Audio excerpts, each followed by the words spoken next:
I never should have agreed to go to that club. From the moment Lily mentioned it, I had a bad feeling, but I pushed it aside. We were just going to blow off some steam after midterms. But it didn't feel right, and deep down, I knew it.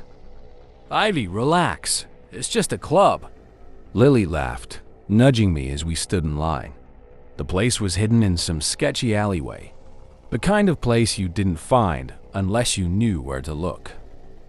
But it was Halloween weekend, and everyone wanted to do something exciting, so I went along with it. The bouncer barely glanced at our fake IDs, and before I knew it, we were inside. The bass hit me first, vibrating through my chest, making my heart skip. The place was packed, bodies moving in sync under the pulsing lights. The music was loud, almost too loud, but the energy in the room was contagious. Lily grabbed my hand, pulling me toward the bar. "This is gonna be fun," she shouted over the music. I nodded, trying to shake off the weird feeling gnawing at the back of my mind. We grabbed drinks and made our way to the dance floor. The place was a maze of mirrors and dark corners, the kind of place that felt bigger than it actually was.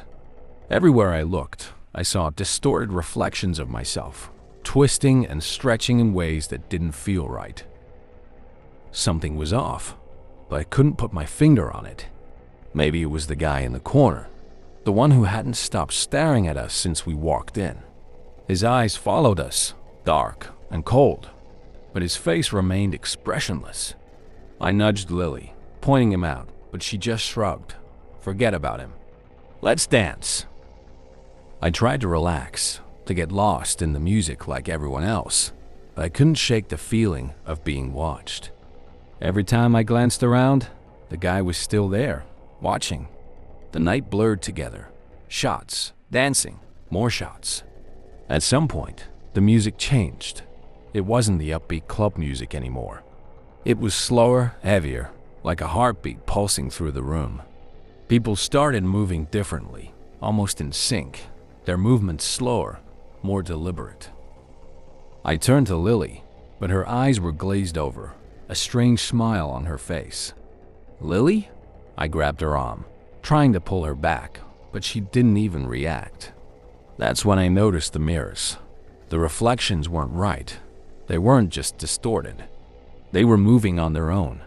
People in the mirrors moved faster, their grins too wide, eyes too bright. I felt my stomach twist as I realized they weren't reflections anymore. They were something else. I grabbed Lily's hand, yanking her toward the exit, but the room seemed to shift around us. The door was gone, replaced by more mirrors, more twisted grins. "Lily, we need to go." My voice trembled, panic rising in my throat. But she just stood there, her eyes locked on the guy from earlier. He was standing in the middle of the dance floor now, and everyone else seemed to gravitate toward him, like puppets on invisible strings. The music grew louder, pounding in my chest, making it hard to breathe. I turned, desperately searching for a way out, but the walls were closing in. The people around us moved like they were in a trance, their bodies contorting in unnatural ways, their eyes vacant. "Lily!" I screamed, but it was too late. She was already gone, lost in the crowd, her body moving to the beat like everyone else's. I stumbled through the club, dodging the swaying bodies, trying to find a way out. But no matter where I went, the mirrors surrounded me, those distorted reflections laughing silently, mocking me. The music was deafening now, a relentless rhythm that seemed to control everything around me.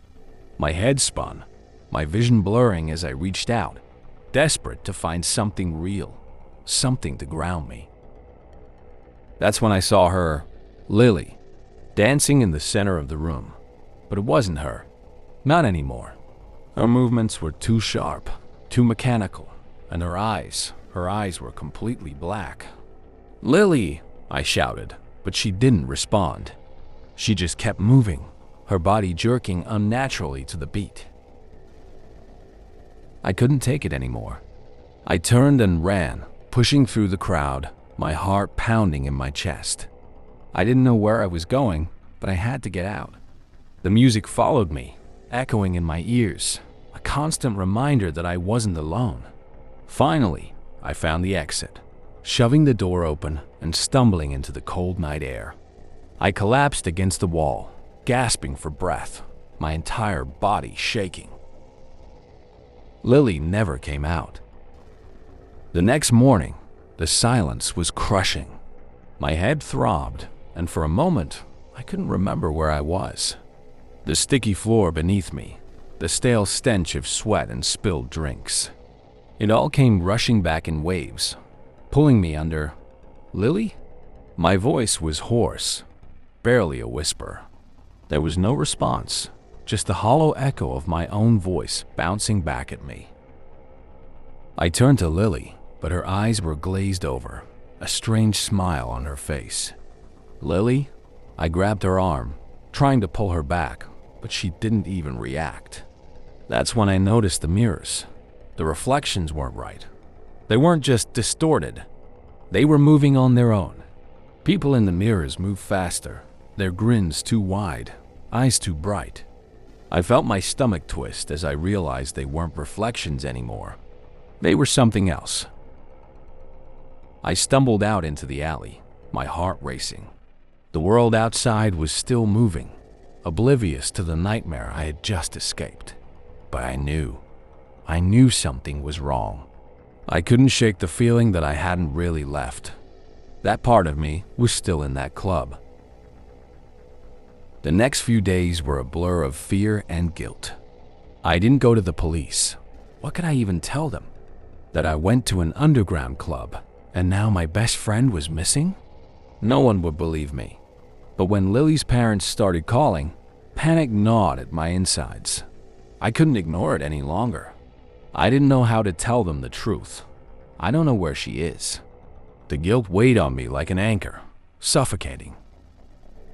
Her parents came over that night. Her mom was a wreck, clutching a picture of Lily in her hands, her face pale and hollow. Her dad kept asking questions I didn't have the answers to. Where did you last see her? What happened?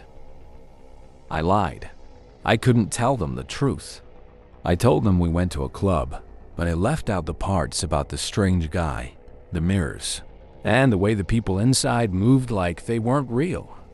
I felt their eyes on me, like they knew I was hiding something, but I couldn't face it. Over the next few days, things got worse. The police were involved now, asking me the same questions over and over. I felt their suspicion creeping in. Are you sure you don't remember more? But I did.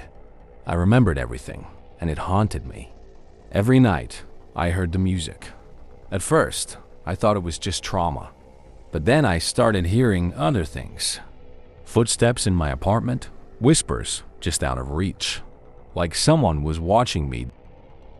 And every time I looked in the mirror, I saw it. That twisted smile staring back at me from the shadows. I couldn't shake the feeling that something was inside me, waiting. A week after Lily went missing, I woke up to the sound of my phone buzzing. A message. My heart lurched. It was from Lily.